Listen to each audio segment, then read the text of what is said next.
सभी गांव वाले ध्यान से सुनो। बहन जी, आज गांव में फिर से कोई समस्या आई है क्या? अरे हाँ, और कोई अच्छी खबर सुनने को भी नहीं मिलेगी यहाँ पर। हाँ, क्योंकि जब तक वो पनौती यहाँ उपस्थित है, किसी का भी कुछ शुभ कार्य नहीं होगा। हाँ, लेकिन बहन जी आप बताइए कि क्या समस्या हुई है? होना क्या था, जो मैं बता रही हूँ वही हुआ है। उस पनौती की वजह से फिर से समस्या हुई है। हाँ हाँ हाँ हाँ, अब क्या कर दिया उसने? अरे करना क्या था, आज सुबह सुबह सरपंच के सामने आ गया। लो, फिर वही हुआ जो उसकी बुरी शक्ल देखने से होता है। ओ, सही में उस पनौती की वजह से सरपंच जी को बुखार आ गया है। आप अपने पति सरपंच जी से कहकर इस पनौती रजुआ का कुछ करो, अन्यथा बहुत समस्या हो जाएगी। हाँ, कल हमारी बेटी की शादी है, हम अभी वहाँ पर व्यस्त हैं।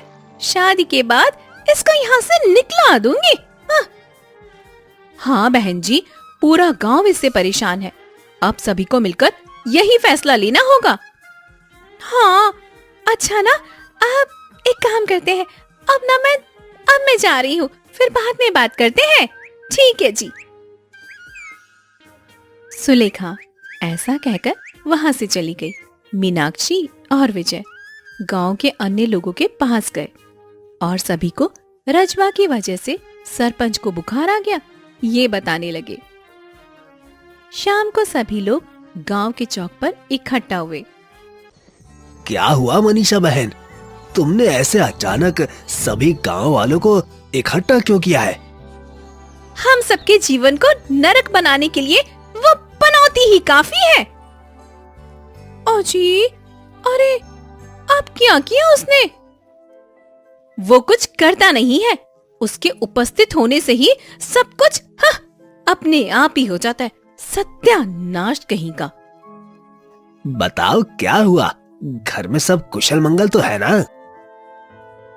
हाँ, लेकिन आज मेरा बेटा परीक्षा में असफल हो गया है। ये तो बहुत बुरी खबर है। अजी बहन जी, तुम्हारे बेटे ने अच्छे से पढ़ाई नहीं की थी क्या? हाँ, बताओ बहना। ये तुम कैसी बातें कर रहे हो?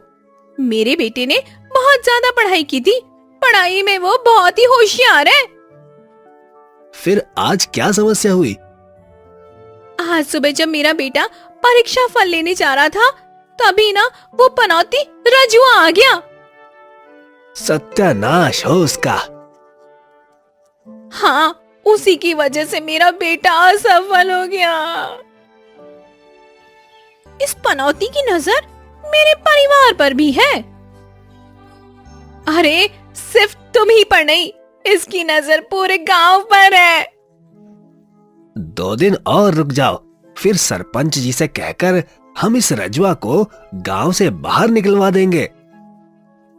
हाँ, सरपंच जी का परिवार भी इससे बहुत दुखी हो रखा है। सभी गांव वालों ने रजुआ को गांव से बाहर निकालने का फैसला कर लिया। आज की पंचायत खत्म हुई और सभी लोग अपने अपने घर चले गए। रजुआ एक अनाथ लड़का है और वो गांव के बाहर एक टूटी झोपड़ी में रहता है और पड़ोस के गांव में लोगों के यहाँ काम करके अपना पेट भरता है।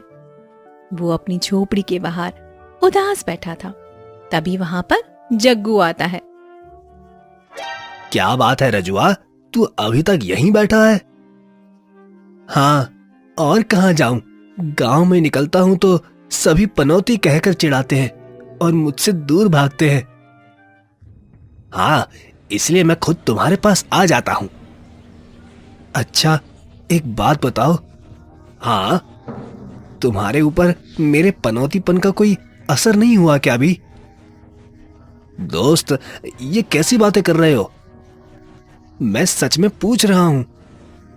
सभी गांव वाले मूर्ख हैं जो वो ऐसी बातें करते हैं। सभी बोलते हैं, तो हो सकता है यही सच हो।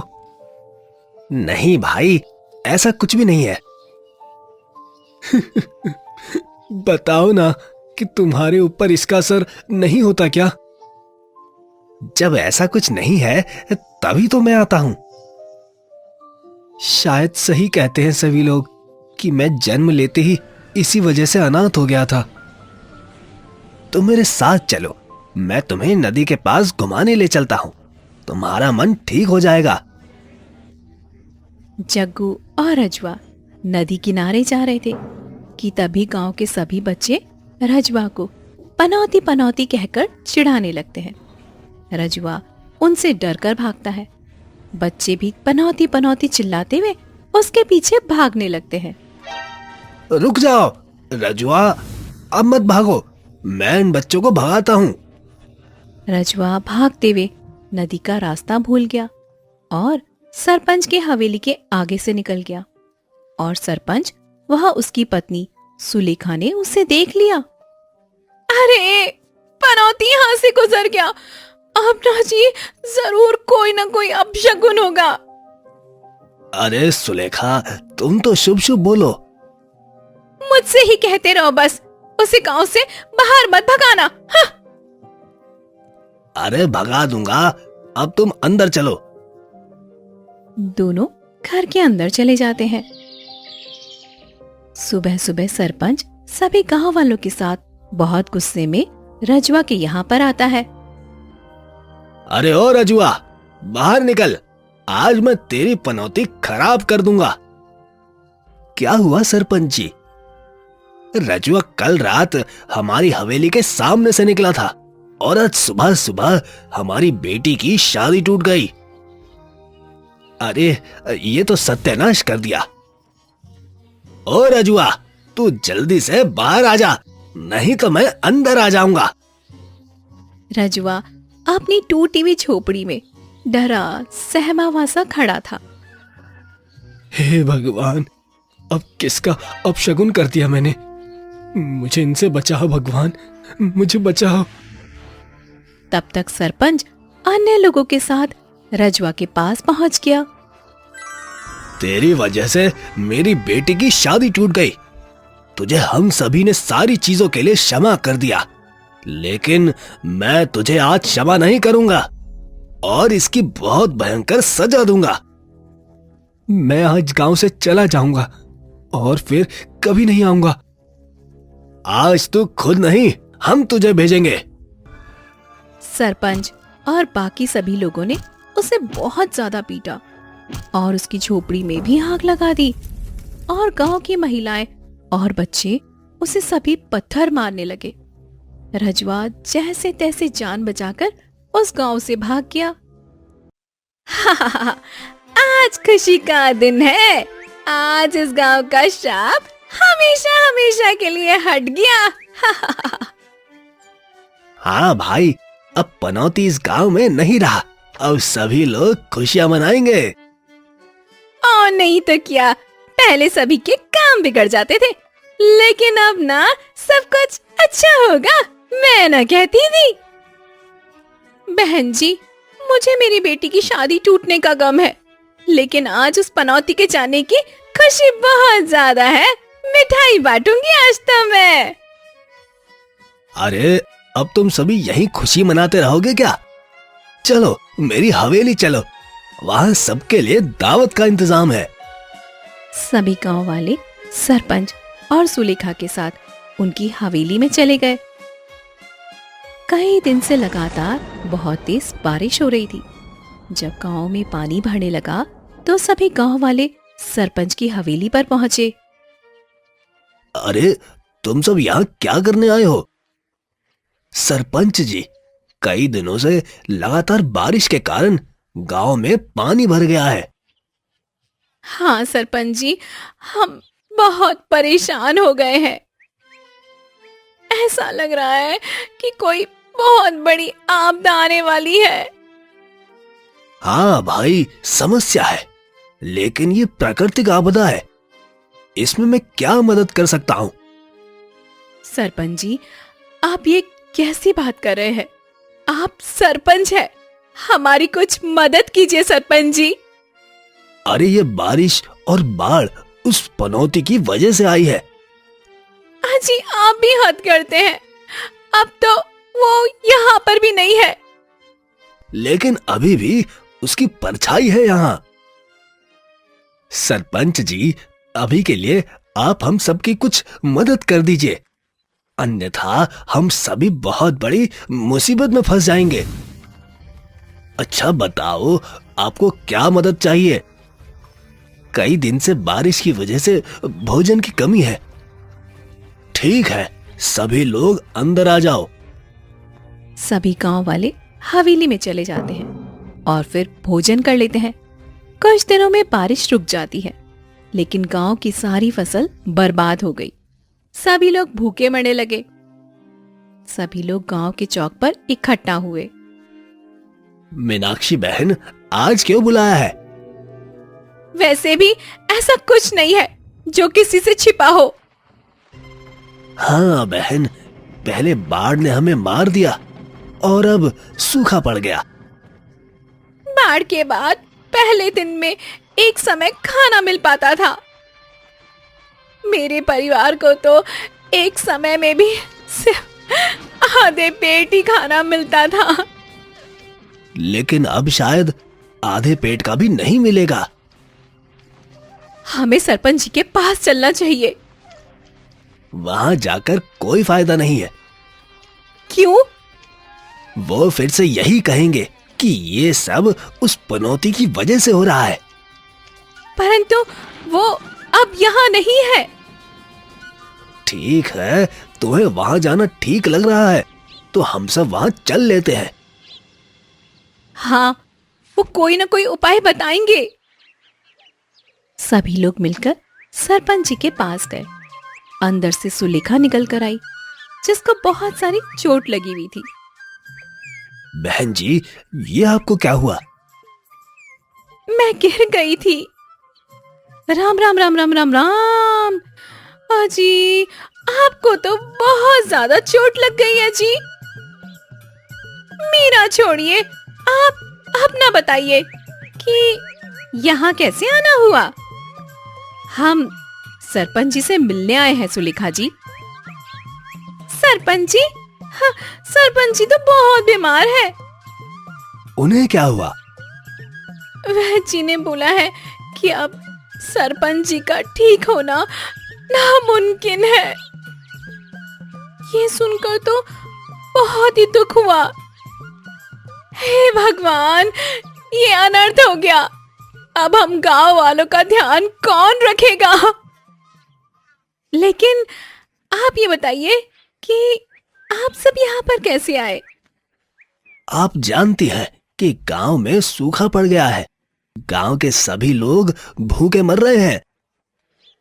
मैं दिल से तुम्हारी मदद करना चाहती हूँ, लेकिन क्या बताइए सुलेखा जी, बोलिए ना। लेकिन हमारे घर में भी अनाज नहीं है। आखिरकार सूखा की चपेट में हम भी आए हैं ना। हे भगवान, शायद अब भूखा मरना पड़ेगा। हाँ, कोई और रास्ता ही नहीं बचा। हम सभी गांव वालों को उस रजुआ का श्राप लगा है। श्राप? ये क्या बोल रही हो? ऐसा कुछ नहीं है। मैं सच कह रही हूँ सुलेखा। रजुआ के जाने के बाद ही इतनी बड़ी मुसीबत आई है, क्योंकि उसको यहाँ से मार मार कर भगाया गया था। हे, तुम उस पनौती का नाम मत लो। हाँ, ठीक है, सब भूखे मरो। गांव वालों को सरपंच के घर से भी मदद नहीं मिली, जिसकी वजह से सभी लोग निराश होकर अपने अपने घर चले गए। मीनाक्षी ने सभी को इकट्ठा किया। मैंने आप सभी को यहाँ पर इसलिए बुलाया है क्योंकि मेरा परिवार पिछले 3 दिन से भूखा है। हाँ बहना, मेरा परिवार भी भूखा है। यहाँ पूरा गांव ही भूखा है। हाँ, पूरा गांव ही भूखा है। अगर यहाँ किस्मत के भरोसे बैठे रहेंगे तो हम मर जाएंगे। अपने परिवार को अपनी आंखों के सामने हम मरते हुए देखेंगे। अब तुम ही हम लोगों को बचा सकती हो। बताओ हम क्या कर सकते हैं? हमें राजा विक्रम सिंह के पास चलना चाहिए, वो हमारी मदद जरूर ही करेंगे। हाँ, हमें चलना चाहिए। वैसे भी कोई भी राजा अपनी प्रजा को मरते हुए नहीं देख सकता। ठीक है, हम अभी चलते हैं, क्योंकि वैसे भी हमारे पास ज्यादा समय नहीं है। मौत आती ही होगी। हाँ हाँ चलो, मैं सुलेखा बहन को भी लेकर आती हूँ। आप सब चलिए, मैं बस उन्हें अभी गई और अभी लेकर आई। मीनाक्षी ने सुलेखा को बुलाया और फिर सभी लोग राजा विक्रम सिंह के दरबार में पहुंच गए। तो देखो, ये कितना फल फूल रहा है। हाँ, दिखने से ही ये बहुत खुशहाल दिख रहा है। चलो अच्छा ही है, अब राजा साहब हमारी मदद जरूर ही करेंगे। दरबार में महाराज विक्रम भी आ गए। महाराज, महाराज, हमारे गांव में सूखा पड़ गया है। पूरा गांव भूख की चपेट में आ गया है। हाँ महाराज, हमारी मदद कीजिए, अन्यथा बहुत अनर्थ हो जाएगा। घबराओ मत, मैं आप सबकी मदद करूंगा। आपका बहुत बहुत धन्यवाद महाराज, आपका बहुत बहुत धन्यवाद। हाँ महाराज, आपने ये बहुत बड़ा उपकार किया है। अगर आज आप हमारी मदद नहीं करते तो हम बिल्कुल ही लुट जाते थे महाराज। 1 वर्ष पहले हमारे इस नगर का भी यही हाल हो गया था, इसीलिए मैं तुम्हारा दर्द समझ सकता हूँ। क्षमा कीजिए महाराज, लेकिन बहुत जल्दी ये नगर बहुत अच्छा हो जाएगा। ये सब एक भले मानुष का कमाल है। जी, एक व्यक्ति कैसे सब कुछ बदल सकता है महाराज साहिब? मैं कुछ समझी नहीं। हमारा और हमारे इस नगर का भाग्य एक नौजवान ने ही बदला है। महाराज, उससे हमारे गांव की भी स्थिति बदलवा दीजिए। लेकिन उसने सब कुछ बदला कैसे? वो हमारे सैनिकों को नदी के किनारे मिला था। जैसे ही हम उसे अपने गांव लेकर आए, हमारी नगर का श्राप हट गया और हम खुशहाल हो गए। महाराज, हमारे गांव को भी एक पनौती की नजर लगी है। आप हमारे गांव को ठीक करवा दीजिए महाराज, हम आपका ये उपकार कभी नहीं भूलेंगे।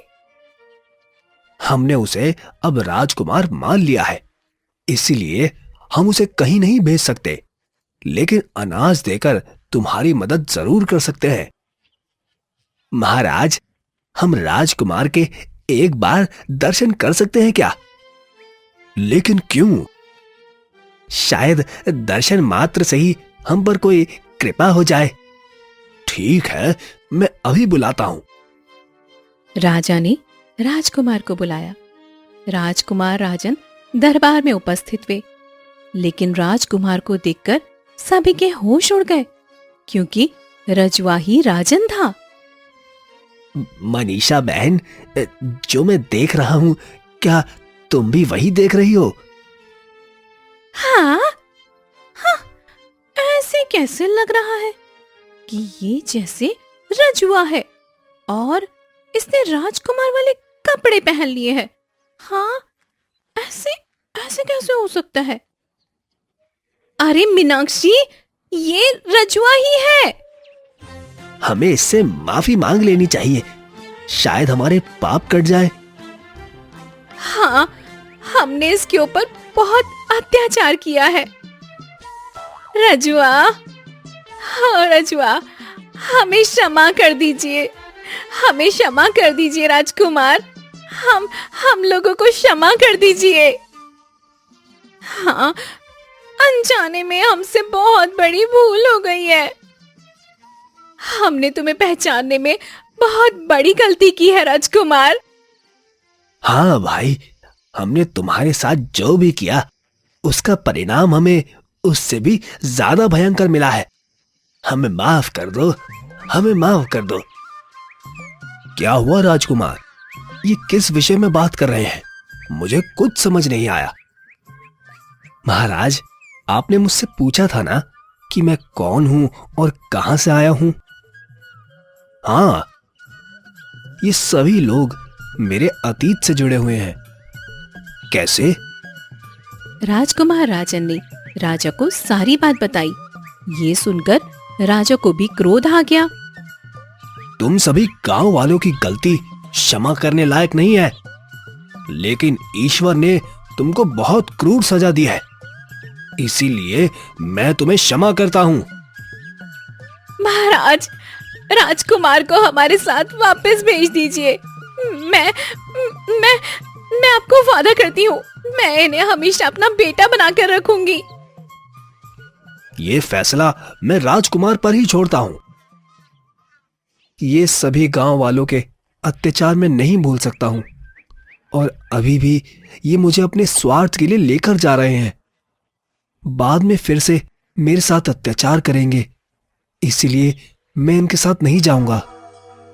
ये तुम्हारा अंतिम फैसला है? हाँ महाराज, क्योंकि इन लोगों की वजह से मेरा दोस्त जग्गू भी मुझसे दूर हो गया। सिर्फ एक वही था जो मुझसे बात करता था। तुम चिंता मत करो, मैं जल्दी ही जग्गू को ढूंढवाकर महल ले आऊंगा। ठीक है महाराज, लेकिन मैं इन सब लोगों के साथ नहीं जाऊंगा। मैं तुम्हारे सभी फैसले में तुम्हारे साथ हूं। ये सुनकर सभी लोग बहुत ज्यादा परेशान हो गए। जब तक संभव होगा मैं तुम्हारे गांव की मदद करूंगा, और सही अर्थों में कहूं तो राजन पनौती नहीं बल्कि तुम सब लोग पनौती हो, और अभी तक इसके भाग्य का खा रहे थे। हाँ महाराज। हाँ महाराज, अब जो हमने बोया है वही काट रहे हैं। हमारा पाप वैसे भी क्षमा योग्य नहीं है। सभी लोग खुद को कोसते हुए अपने गांव वापस पहुंच गए। राजा विक्रम सिंह ने सभी को आर्थिक मदद की और सभी उसी में गुजारा करने लगे। हमारे प्यारे दोस्तों, हमें एक बहुत बड़ा रहस्य पता चला है।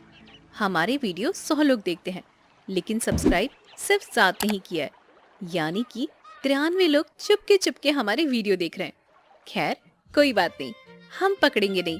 बस इतना कह रहे हैं कि सब्सक्राइब का बटन दबा दो, वरना अगली बार जब आप वीडियो देखने आओगे तो भी फ्री ही रहेगा, लेकिन हमारा थोड़ा दिल दुखेगा।